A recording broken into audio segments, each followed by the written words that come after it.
hello everyone आज माছ बनाइছোঁ तिলৰ লগত बनाइছোঁ দেই কেনেকৈ बनाইছোঁ এবাৰ মই কৈ দিছোঁ প্ৰথমে পিয়াজখিনি বিলাহী এটা দি ভাজি লৈছোঁ তিলখিনি পিছি ললোঁ তাতে আদা নহৰু জলকীয়া তেনেকৈ দি তিলখিনি পিছি ললোঁ তাৰপিছত তেলত পিয়াজ আৰু বিলাহী এটা দি ধুনীয়াকৈ ভাজি ললোঁ লোৱাৰ পিছত মছলা অকণমান দিছোঁ দেই মই জিৰা গুড়া অকণমান দিলোঁ আৰু দিছোঁ জলকীয়া গুড়া দিছোঁ হালধি দিছোঁ আপোনালোকে হালধি দিয়ে নে বাৰু মই কিন্তু হালধি অকণমান দি দিছোঁ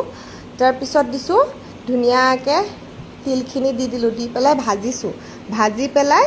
মই ধুনীয়াকৈ পানী অলপ গৰম কৰি ল'লোঁ লৈ পেলাই দি দিছোঁ তিলৰ ওপৰত তাৰপিছত উতলি আহিছে অহাৰ পিছত মই মাছখিনি দি দিছোঁ তাৰপিছত 5 মিনিটমান উতলাৰ পিছত তৰকাৰীটো ধুনীয়াকৈ নমাই পেলাই থৈ দিছোঁ সেয়া মোৰ মাছৰ জোল তিলৰ ৰেডি হৈ গ'ল বহুত দিন হ'ল তিলৰ তৰকাৰী খোৱা নাই এনেকৈ ৰেচিপিটো বনালোঁ কেনেকুৱা লাগিলে বাৰু আপোনালোকেও এবাৰ এনেকৈ বনাই খাবচোন ভাল লাগে খাই পেলাই আৰু আমাৰ শৰীৰৰ কাৰণেও বহুত ভাল হয় যেতিয়া তিলৰ ৰেচিপিটোৱে দিলোঁ দেই ৰাইজ চাবচোন এবাৰ